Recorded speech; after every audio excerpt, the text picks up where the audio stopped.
সফল মানুষজনের কাছে গেছি, এরা প্রত্যেকের জাস্ট একটা সকল প্রবলেমের একটা সলিউশন বের করে, দ্যাট ইজ হার্ড ওয়ার্ক ভাই।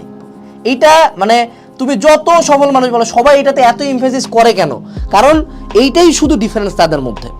একজন ওয়ার্ল্ড চ্যাম্পিয়ন রেসলার আর একজন নর্মাল লেভেল রেসলারের মধ্যে পার্থক্য হার্ডওয়ার্ক। যে মিস্টার অলিম্পিয়া, যে কিছুই না, এই দুই বডি বিল্ডারের মধ্যে ডিফারেন্স হলো হার্ডওয়ার্ক। যে বুয়েটে চান্স পাইছে, যে বুয়েটে পায়নি, দুজনের মধ্যে ডিফারেন্স আছে হার্ডওয়ার্ক। যারা টপার এরা জাস্ট একটা জিনিস চিন্তা করে, আচ্ছা পড়া হয় নাই, পারতেছি না, কি করতে হবে, আরও পড়তে হবে। আচ্ছা ম্যাথ পারতেছি না, আরও পড়তে হবে। পড়তে কি করতে ভালো লাগতেছে না, তা কি করতে হবে, আরও পড়তে হবে। পরীক্ষা হলে প্যানিক করতেছি, আরও পড়তে হবে।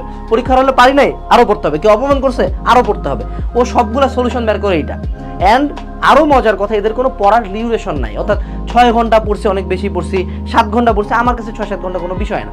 ইভেন মজার কথা, এটা কখনো ট্র্যাকই করি না আমরা। যারা টপার এরা কখনো ট্র্যাকই করে না যে ও পড়ছে কতক্ষণ। এবার খারাপ স্টুডেন্ট, ও 4 ঘন্টা পড়ছে, উড়ে বাবারে বাবা 4 ঘন্টা পড়ছি, উড়ে বাবারে বাবা, বিশাল বড় ব্যাপার। কিন্তু যে টপার ও কখনো এটা ট্র্যাকই করে না। এটা গেল 2 নাম্বার, এদের মাইন্ডসেট ডিফারেন্ট।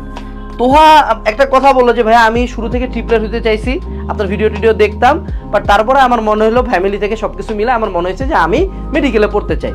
তো এখন ভাইয়া মেডিকেলে যদি পড়বোই, তা আমি কেন সাধারণ মেডিকেলের দিকে আগাবো? আমি বড় কিছু একটা করি, আমি ঢাকার মধ্যে ঢুকি, আমি ন্যাশনাল একটা প্লেস করে ফেলছে।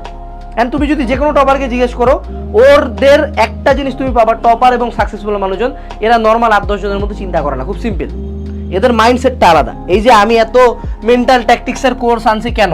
তুমি একটা জিনিস শিওর থাকবা যে তোমার চেয়ে ভালো ও 1 হার্ডওয়ার্ক করে, 2 ও তোমার মতো করে চিন্তাই করে না। যে সফল, এই যে একটা কথা আছে না যে বৃষ্টি হলে তোমরা চিন্তা করো বাড়িতে বউ নাই, আরেকজন চিন্তা করে যে আমি কিভাবে খেতে এই বৃষ্টির মধ্যে ধান চাল লাগে এটা দিয়ে ব্যবসা করে খাবো।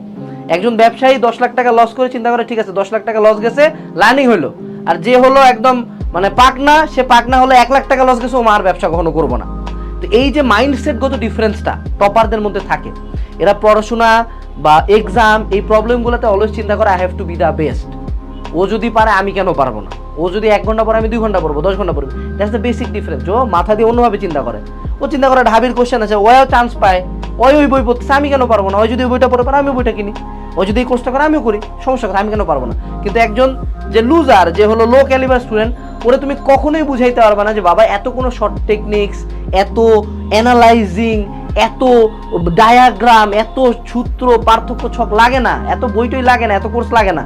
তুই জাস্ট পড়, তুই পড়, বাড়ায় পড়, যা পড়তেছিলি তার চেয়ে ডবল পড়, জাস্ট পড় বাবা। এইটা কোনোদিন কোনো খারাপ স্টুডেন্টকে বুঝাইতে পারবে না। তোমরা যারা খারাপ স্টুডেন্ট আছো ভাই, একদম বুকে হাত দিয়ে বলো তো ভাই, তুমি কি আদৌ পড়ো ওই পরিমাণে? জীবনও না। ইভেন তুমি যে এই ভিডিওটা আমি দেখতেছো না, আমার ভিডিওটা, তুমি এই ভিডিও দেখার আগে কতক্ষণ ইউটিউবে আসো, তুমি এই ভিডিও দেখার পরে কতক্ষণ ইউটিউবে থাকবা, তো তোমার এই কীভাবে ভালো রেজাল্ট হবে? বুঝো, হবে না।